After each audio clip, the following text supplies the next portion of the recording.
जय हिंद। Good morning to all of you. 5 सितंबर को हम शिक्षक दिवस के रूप में मनाते हैं। आज उन सभी गुरुजनों को प्रणाम करते हैं, सलाम करते हैं, आदाब करते हैं, नमस्कार करते हैं, जिनके ज्ञान के, जिनकी शिक्षा के, जिनकी दी हुई शिक्षा के बदौलत आज हम आप सभी के सामने कुछ कहने का, कुछ बोलने का हिम्मत रखते हैं। वैसे तो गुरु शिष्य की परंपरा सदियों से चली आ रही है। हमारे जीवन का पहला गुरु हमारी माँ ही होती हैं, क्योंकि औपचारिक शिक्षा तक ही गुरु सीमित नहीं रहते हैं।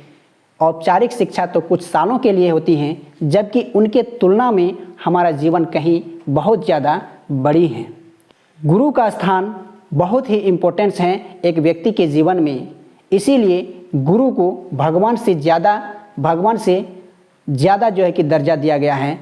भगवान से भी ऊपर का दर्जा गुरु को ही दिया गया है। इसी पर संत कबीर जी एक दोहा लिखे हैं। क्या लिखे हैं कि गुरु गोविंद दो खड़े काके लागू पाए। गुरु गोविंद दो खड़े काके लागू पाए, बलिहारी गुरु आपने गोविंद दियो बताए।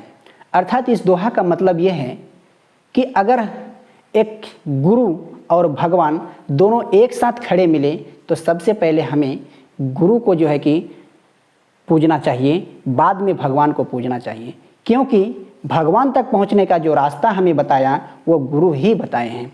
इसलिए गुरु का हमारे जीवन में बहुत ही महत्व है, बहुत ही इम्पोर्टेंस है। उसका सदा हमेशा ऋणी रहना चाहिए। किसी भी व्यक्ति को गुरु को हमेशा कभी भी नहीं भूलना चाहिए। अपने जीवन में मरते दम तक गुरु का स्थान हमेशा ऊंचा होता है। आज शिक्षक दिवस के शुभ अवसर पर हम जानेंगे कि आखिर हम शिक्षक दिवस क्यों मनाते हैं, भारत में शिक्षक दिवस मनाने की परंपरा कहाँ से शुरू हुई, डॉक्टर सर्वपल्ली राधाकृष्णन कौन थे, आखिर उन्हीं के जीवन पर हम शिक्षक दिवस क्यों मनाते हैं। इन सारे सवालों का जवाब इस वीडियो में देने वाले हैं हम, तो इस वीडियो को अंत तक जरूर देखें। डॉक्टर सर्वपल्ली राधाकृष्णन एक विलक्षण प्रतिभा के धनी थे। वे अपने प्रारंभिक पढ़ाई पूरी करने के बाद स्कॉलरशिप मिली, फिर वे बाहर गए पढ़ाई करने, विदेशों में भी जाके पढ़ाए हैं। उनकी बहुत सारी योग्यता को देखते हुए इन्हें भारत का राजदूत बना करके सोवियत संघ भेजा जाता है। सोवियत संघ जब वो पहुंचते हैं तो वहाँ पर स्टालिन से मुलाकात होती है। उनकी जो क्या कहानी रही वो कहानी भी हम इस वीडियो में बताएंगे। उसके बाद इनकी और योग्यता को देखते हुए इन्हें भारत का उपराष्ट्रपति, फिर भारत के द्वितीय राष्ट्रपति भी बनाया जाता है। और इस प्रकार इनका योगदान भारत के इतिहास में बहुत ही बड़ा है। चूँकि ये एक शिक्षक भी थे, तो शिक्षक दिवस इन्हीं के जन्मदिन पर क्यों मनाया जाता है, इनकी भी कहानी हम इस वीडियो में जानेंगे। भारत में शिक्षा के दम पर डॉक्टर सर्वपल्ली राधाकृष्णन जी जो भी मुकाम हासिल करने चाहिए थे वे सभी मुकाम हासिल किए सिर्फ शिक्षा के बदौलत। और कुछ लोग कहेंगे कि पढ़ लिख करके क्या होता है, हमेशा ऐसे गधों से दूर रहिएगा। पढ़ाई बहुत ज़रूरी है। आप शिक्षा के बिना आगे नहीं बढ़ सकते हैं। भारत विश्व गुरु के रूप में जाना जाता था। यहाँ पर एक से बढ़कर एक शिक्षक हुए जो लोगों को शिक्षाएं दी। देखिए, शिक्षक एक मोमबत्ती के समान होता है जो खुद जल करके दूसरों को रोशन करता है, दूसरों को रोशनी पहुंचाता है।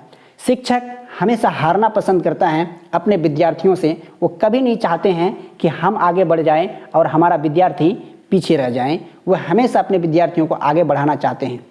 शिक्षक और सड़क अपनी जगह पर रहते हैं, वे दूसरों को उनके मंजिल तक पहुंचाते हैं। तो देखिए, देश में शिक्षकों की कभी कमी नहीं रही है।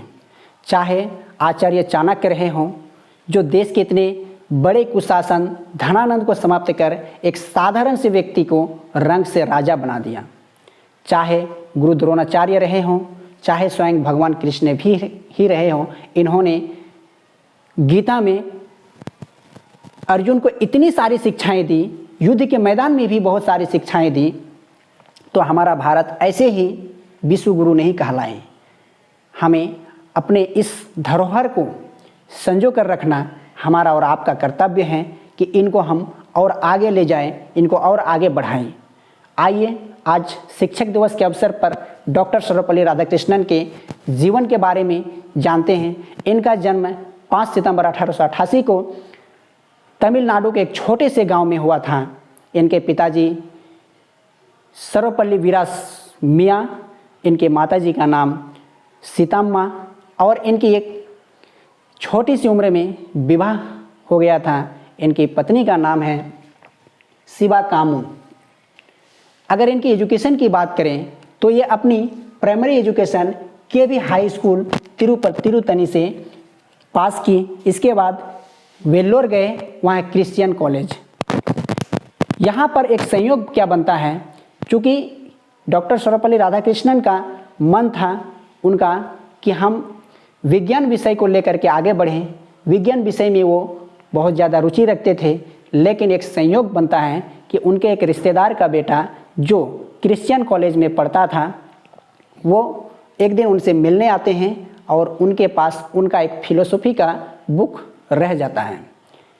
उस बुक को डॉक्टर सर्वपल्ली राधाकृष्णन जी पूरा पढ़ने के बाद उसका मन बदल जाता है कि अब हम विज्ञान नहीं बल्कि फिलोसॉफी पढ़ेंगे, और इन्होंने फिलोसॉफी से मास्टर्स डिग्री हासिल की। मास्टर्स डिग्री क्रिश्चियन कॉलेज से 1906 में मास्टर्स डिग्री हासिल की, और फिलोसॉफी से ये आगे बढ़े और इन्होंने फिलोसॉफी की पढ़ाई करके 1918 में मैसूर विश्वविद्यालय में दर्शन शास्त्र के प्रोफेसर भी बने। 1918 में दर्शन शास्त्र के प्रोफेसर भी बने। उसके बाद इनका ट्रांसफ़र 1921 में कलकत्ता विश्वविद्यालय में हो जाता है। तो मैसूर विश्वविद्यालय से जब उनका जाना होता है वहाँ से कलकत्ता विश्वविद्यालय के लिए, तो मैसूर विश्वविद्यालय में फंक्शन वगैरह बहुत सारा चीज़ हुआ वहाँ पर। उसके बाद मैसूर विश्वविद्यालय से जब उनको रेलवे स्टेशन ले जाया गया, जो बग्गी तैयार की गई थी जो घोड़ों से खींचा जाता था अक्सर, लेकिन उस बग्गी को कोई उस दिन घोड़ा ने नहीं खींचा था, बल्कि वहाँ के विद्यार्थियों ने उस बग्गी को खींच करके रेलवे स्टेशन पहुँचाया गया। तब फिर वहाँ से कलकत्ता गए। तो बच्चे डॉक्टर सर्वपल्ली राधाकृष्णन से इतनी ज़्यादा मोहब्बत करते थे। अगर इनकी हम शैक्षणिक योग्यता की बात करें तो इनकी शैक्षणिक योग्यता की बात करें तो कुछ इतनी सारी इन्होंने डिग्रियां हासिल की थी, शायद हम सब उनका नाम भी नहीं जानते हैं, जैसे डी.लिट, एल.एल.डी, डी.सी.एल, डी.एल, एफ.आर.एस.एल और भी बहुत सारी डिग्रियां इन्होंने हासिल की थी। उसके बाद ये एक लेखक के रूप में भी इनको हम जानते हैं। तो लेखक के रूप में भी इन्होंने कितनी सारी किताबें लिखी थी। यहाँ पर आप जो देख रहे हैं इतनी सारी किताबें इन्होंने लिखी थी। इंडियन फिलोसॉफी, द ब्रह्मा सूत्र, इसी प्रकार के बहुत सारी जो है कि किताबें लिखी हैं। इनका कुछ योगदान भी है जो कि आप यहाँ पर देख पा रहे हैं। ये वाइस चांसलर के रूप में भी कुलपति रहे आंध्र विश्वविद्यालय में 1931 में। 1931 में आंध्र विश्वविद्यालय में वाइस चांसलर वीसी के पद पर रहे। उसके बाद यहाँ से वे चले जाते हैं ऑक्सफोर्ड यूनिवर्सिटी पढ़ाने के लिए। वहाँ पर कुछ सालों तक अपना योगदान दे रहे थे। इस बीच में मदन मोहन मालवीय जी का आमंत्रण पहुँचता है उनके पास कि आप भारत लौटिए और यहाँ आकर के बीएचयू का कुलपति बनिए। मदन मोहन मालवीय जी के आमंत्रण पर वह भारत लौटता है। 1939 में बनारस हिंदू यूनिवर्सिटी का प्रोफेसर बनता है और 1948 तक वहाँ का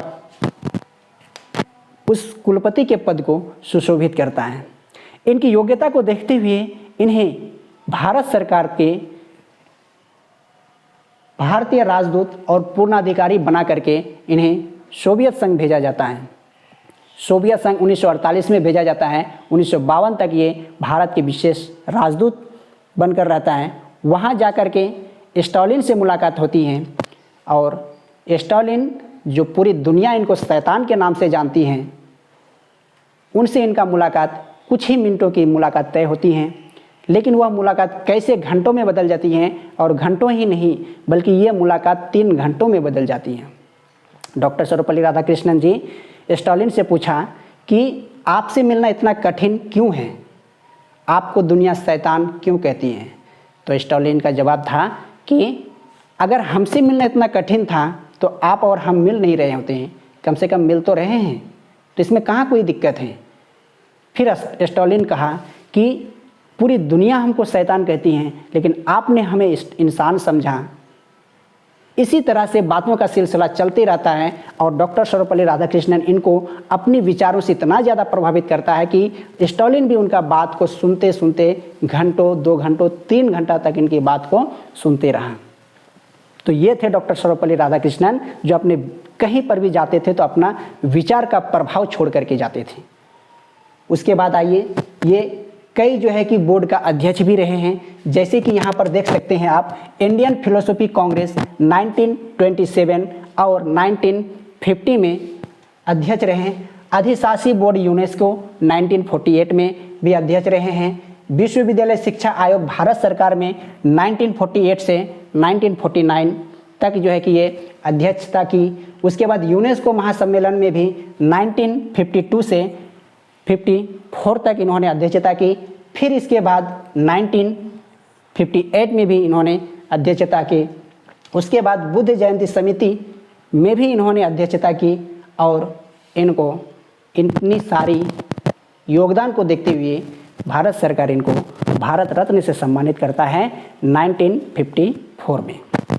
1954 में इनको भारत रत्न से सम्मानित करता है और जिस साल इनको भारत रत्न से सम्मानित किया उस साल इनके साथ और भी 2 महान व्यक्तियों को सम्मानित करते हैं, जो कि एक हैं श्री चक्रवर्ती राजगोपालाचारी और दूसरा है आपका डॉक्टर चंद्रशेखर वेंकटरमन।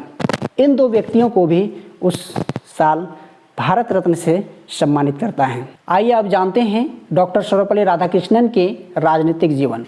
वैसे तो डॉक्टर सर्वपल्ली राधाकृष्णन किसी पार्टी से जुड़े हुए नहीं थे, कांग्रेस से भी जुड़े हुए नहीं थे, किसी पार्टी से जुड़े हुए नहीं थे।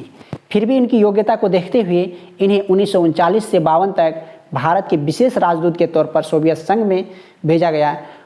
इनकी योग्यता को देखते हुए भारत सरकार ने इन्हें उपराष्ट्रपति